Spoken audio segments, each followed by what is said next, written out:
Bismillahirrahmanirrahim. Assalamualaikum warahmatullahi wabarakatuh. Nama saya Reni Safiryanti, NPM 1923-10158 dari Prodi Ekonomi Syariah semester 4 kelas A. Baiklah, di sini saya akan menjelaskan tentang ibro. Pengertian al-ibro. Dalam fikih muamalah dikenal istilah lunasnya utang, dibayar utang lunas atau dilunasi atau dibebaskan. Pihak yang berutang tidak diwajibkan untuk melunasi utangnya, karena pihak yang memiliki piutang melepaskan haknya, atau istilah yang digunakan adalah al-ibro. Kata al-ibro seakar dengan kata albir yang arti harfiahnya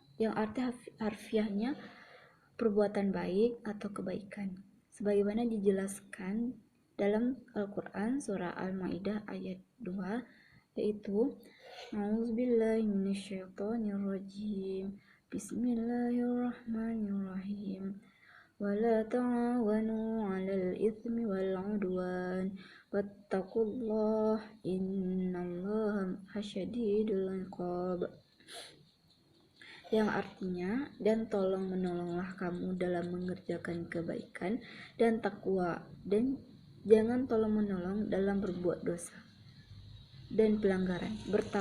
Bertawakallah kamu kepada Allah, sesungguhnya Allah amat berat siksanya. Quran surah Al-Ma'idah ayat 2. Arti al-ibro secara bahasa adalah bebas atau bersih, atau murni atau ikhlas atau kosong, bebas dari celaan cacat, bebas dari sifat buruk dusta, bebas dari sanksi atau hukuman berat atau ringan,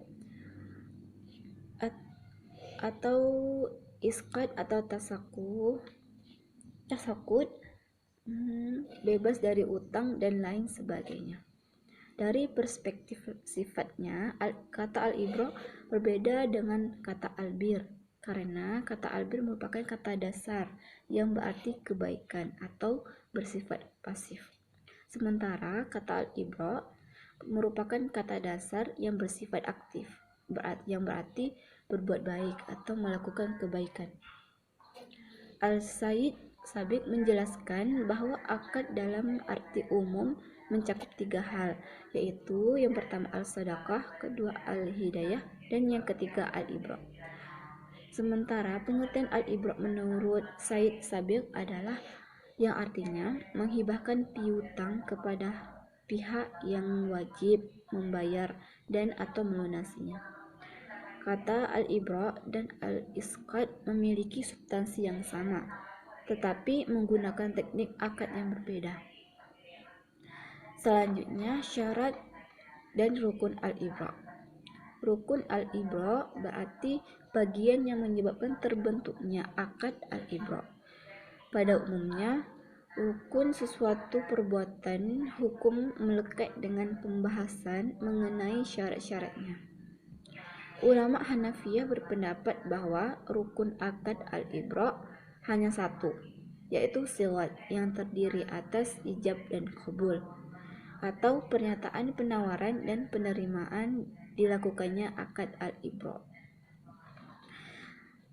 Sedangkan jumhur ulama yang lain berpendapat bahwa rukun akad al-ibro adalah yang pertama al-mubri atau sahib al-haq atau al-muskit da'in, yang kedua al-mubro atau al-muskit anhu madin, yang ketiga al-mubro minhu atau mahal al-ibro atau al-muskit da'in.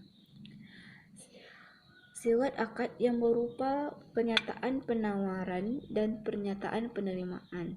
Jumhur ulama mengatakan bahwa akad al-ibro tidak memerlukan pernyataan penerimaan sebagaimana dengan akad lainnya yang bersifat tabaruk, yakni seperti wakaf, hibah, zakat, dan sedekah. Demikian pula dalam fikih muamalah maliyah mendefinisikan bahwa akad al-ibro adalah akad hibah piutang atau hibah al-dain dari dain kepada madin. Istilah penghapusan hutang dalam Islam disebut dengan al-ibra, yang artinya melepaskan dan menjauhkan diri dari sesuatu, yaitu penghapusan hutang seseorang oleh pemberi hutang. Dalam fikih, al-ibra berarti pengguguran piutang dan menjadikannya milik orang yang berhutang. Berikut, adapun rukun dari al-ibra, jumhur ulama membaginya menjadi 4, yaitu yang pertama, orang yang memberi piutang atau kreditur. Yang kedua, orang berhutang atau debitur. Yang ketiga, sirat atau ijab kabul atau lafal al-ibra. Dan yang keempat, hutang itu sendiri. Selanjutnya mengenai syarat-syarat al-ibra, yaitu yang A, dalam kaitannya orang yang menggugurkan hak disyaratkan yang pertama baligh, berakal, cerdas, dan tidak berstatus di bawah pengampunan. Yang kedua, memiliki kekuasaan terhadap hak yang akan digugurkan atau pemilik dari harta tersebut.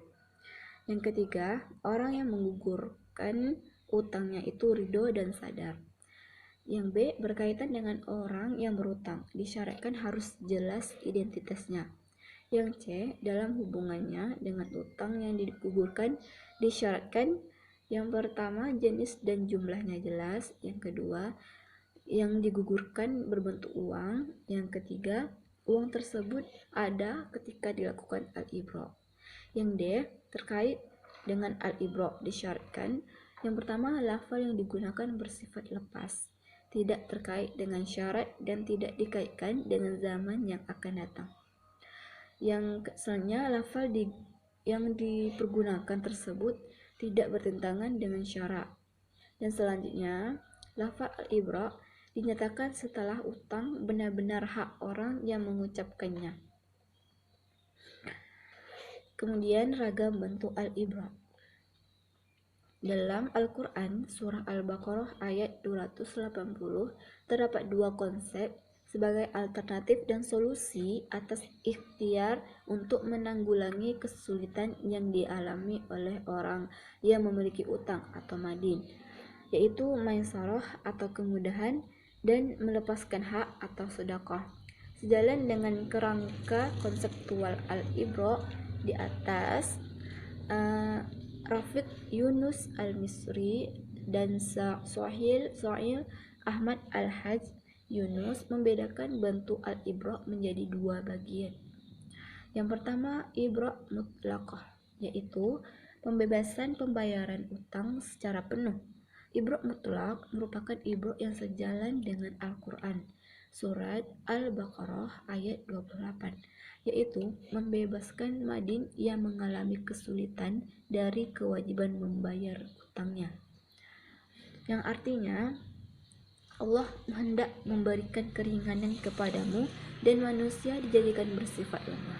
Quran surah Al-Baqarah ayat 28. Selanjutnya, yang kedua ibra muqayyadah, yaitu kesepakatan atau pemberian keringanan atau al-maisarah kepada madin